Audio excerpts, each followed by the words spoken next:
कहीं ना कहीं चूक हुई है आरजेडी से और रेखा गुप्ता पीछे छूटी है। प्रशांत किशोर और नीरज सिन्हा के बीच आमने सामने की ये लड़ाई है। लेकिन ऐसी तस्वीरें पहली बार सामने आई कि बीजेपी वाले कहीं जनसुराजी को मार रहे हैं, कहीं जनसुराज वाले भागे भागे जा रहे हैं। कल भी पूरी रात तस्वीर आपने सबने देखी कि किस तरीके से जनसुराज के समर्थकों को गिरफ्तार किया गया। नोक झोंक धक्का मुक्की की बात कर रहे हैं क्योंकि दोनों तरफ के समर्थक चार्ज, तो स्वाभाविक है वोटिंग के दिन बहुत सारा चीज होता है, कोई आगे कोई पीछे, हम पहले डालेंगे हम नहीं डालेंगे, ये फर्जी वोटर है, ये है वो है। जो वोटिंग हुई है, अगर इसका एक सेंटर पॉइंट आप निकालिएगा बंदना जी, तो यही है कि जैन जी ने इस पूरे चुनाव को बदल दिया। MY समीकरण की अगर हम बात करें, जिसका फायदा अब तक तो तेजस्वी को मिलता था, लेकिन अब किसको मिलेगा? यही वोट बैंक जो है वो प्रशांत किशोर को दौड़ में आगे कर रहा है। यादवों का भी एक बड़ा हिस्सा प्रशांत किशोर के वोट की तरफ गया है इस चुनाव में।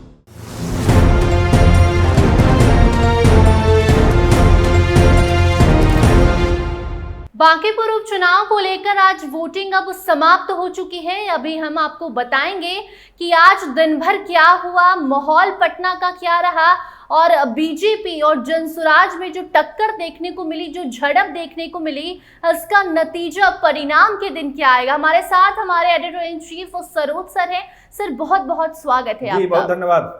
जो भी दर्शक देख रहे हैं आपका भी स्वागत है Y24 में और मैं आपके साथ वंदना।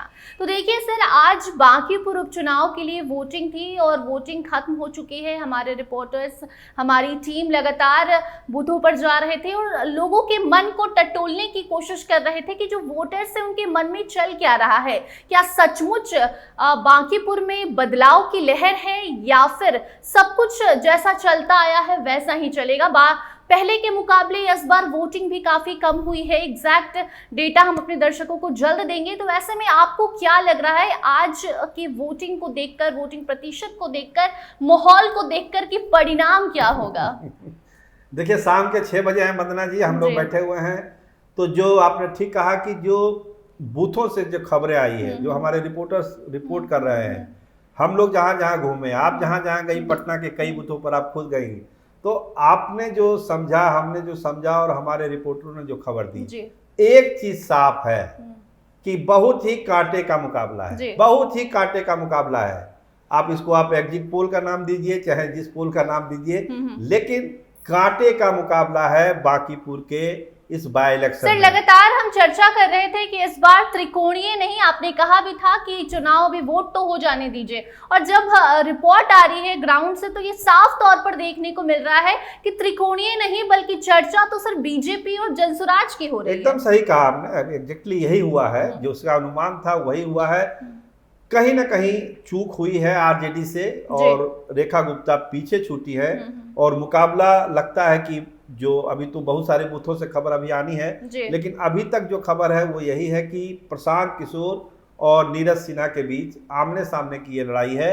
और रेखा गुप्ता के पीछे छूटने का फायदा ये हुआ कि वो वोट जो रेखा गुप्ता को पिछले चुनाव में मिला था, जो 45-46 हजार वोट वो ले आई थी, उसका बहुत सारा हिस्सा प्रशांत किशोर के पक्ष में गया है और प्रशांत किशोर की लड़ाई उस कारण काफी मजबूत हो गई। सुबह 7 बजे से वोटिंग की शुरुआत हुई और जैसे ही धीरे धीरे दिन ढलने लगा, वैसे वैसे जो तस्वीरें आई उसने सबको चौंकाया।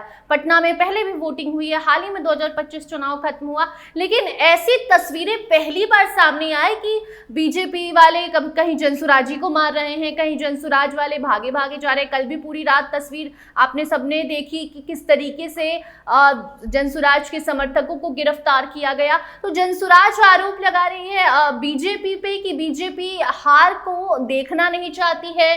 बीजेपी वाले कह रहे हैं कि जनसुराज यानी कि प्रशांत किशोर हार के कारण बौखलाए हुए हैं। मतलब मुद्दा क्या है, सच्चाई क्या है? बहुत ही हाई वोल्टेज चुनाव था, बहुत हाई चुनाव का, क्योंकि चुनाव ही कुछ ऐसा था बांकीपुर का। तो स्वाभाविक है कि ये जो आप नोक झोंक धक्का मुक्की की बात कर रहे हैं, क्योंकि दोनों तरफ के समर्थक चार्ज थे, तो स्वाभाविक है वोटिंग के दिन बहुत सारा चीज होता है, कोई आगे कोई पीछे, हम पहले डालेंगे हम नहीं डालेंगे, ये फर्जी वोटर है, ये है वो है, तो बहुत सारी चीजें होती है, नोक झोंक होती है। लेकिन थैंक्स गॉड की कोई बड़ी घटना नहीं हुई है। चुनाव मोटे तौर पर शांतिपूर्ण गुजरा है बांकीपुर का। जी, जेन जी की अगर हम बात कर ले तो जेन जी की क्या भूमिका रही, क्योंकि जो तस्वीरें आई, जो उनके बयान सामने आए, हमने भी बात किया, तो उनके मन में जो था वो मतलब कुछ और ही बयां कर रहा था कि बांकीपुर में बदलाव होगा। क्या आपको लगता है कि जेन जी बीजेपी के से मतलब हट रहे हैं और बदलाव लाने की कोशिश कर रहे हैं? जेन जी ने इस जो वोटिंग हुई है, अगर इसका एक सेंटर पॉइंट आप निकालिएगा बंदना, तो यही है कि जैन जी ने इस पूरे चुनाव को बदल दिया। भाजपा का जो अपना कैलकुलेशन था कि जैन जी आंदोलन से जो हम प्रतिकूल परिस्थिति में है उस डैमेज को हमने कंट्रोल कर लिया, वैसा आज के वोटिंग में कहीं दिखा नहीं। जैन जी के दिलों में एक गुस्सा था, नाराजगी थी, जिसका इजहार उन्होंने किया और प्रशांत किशोर को इसका पूरा फायदा जैन जी वोटरों का मिलना दिखा। और इस वजह से जो हम जब इस बात कर रहे हैं कि भाजपा के इस अवैध दुर्ग में अगर कांटे की टक्कर हो रही है और प्रशांत किशोर मुकाबले में है, और एक चीज और हम आपको बता दें कि हार जीत का अंतर भी बहुत ज्यादा नहीं अभी तक की जो खबरें हैं और जो जिस तरह का वोट पड़ा है, यकीन मानिए कि हार जीत का अंतर भी बहुत बड़ा नहीं होने वाला है। बहुत कम मार्जिन से ही कोई जीतेगा कोई हारेगा, लेकिन बहुत ही टफ फाइट में इस बार बीजेपी फंस गई है। जी, अब उस आबादी की बात कर लेते हैं जिसका असर बिहार के वोटर्स डालते हैं परिणाम पर। MY समीकरण की अगर हम बात करें, जिसका फायदा अब तक तो तेजस्वी को मिलता था, लेकिन अब किसको मिलेगा? इस बार 40 से 50 हजार की संख्या में जो बांकीपुर के मुस्लिम और यादव हैं, वो किसकी तरफ उनका झुकाव नजर आया? देखिए, जो हम समझ पा रहे हैं कि ये ही वोट बैंक जो है वो प्रशांत किशोर को दौड़ में आगे कर रहा है जी। क्योंकि मुस्लिम वोटरों से जो बात हुई आज हमारी, उन लोगों ने यही कहा कि हम भाजपा को हराने की स्थिति में तेजस्वी यादव ये नहीं है जी, तो क्यों हम अपना वोट बर्बाद करेंगे, हमने प्रशांत किशोर को वोट किया।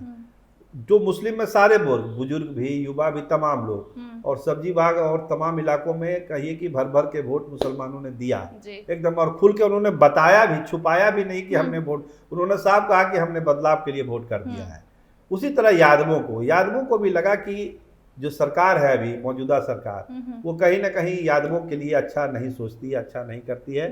तो ये हम लोग इस बार, और चूंकि रेखा गुप्ता उस हिसाब से कैंपेन नहीं कर पाई, तेजस्वी यादव उस हिसाब से कैंपेन नहीं कर पाए, तो यादवों को लगा कि क्यों नहीं एक ही सीट का तो चुनाव है, प्रशांत किशोर के पक्ष में किया जाए। तो यादवों का भी एक बड़ा हिस्सा प्रशांत किशोर के वोट तरफ गया है इस चुनाव में, और यही MY की जो ताकत है वो प्रशांत किशोर को काफ़ी आगे ले गई। बाकी जो अपर कास्ट वोटरों में जो डिवीजन हुआ वो तो भाजपा को भी मिला, बहुत बड़ा हिस्सा उसका, लेकिन उस हिस्से से भी बहुत सारे कटकर प्रशांत किशोर को मिला जी। कायस्थ की सीट मानी जाती है, कायस्थों की संख्या भी ज्यादा है, तो वैसे में क्या कायस्थ का वोट ट्रांसफर कर पाए PK, या वहां पे फेल हो गए? क्योंकि वोटिंग परसेंटेज कम हुआ, आप खुद बोल रहे, पिछले बार भी कम हुआ था, इस बार भी कम हुआ, तो टर्नआउट उसी हिसाब से, जो अपर कास्ट वोटर है उसका टर्नआउट उसी हिसाब से नहीं हुआ।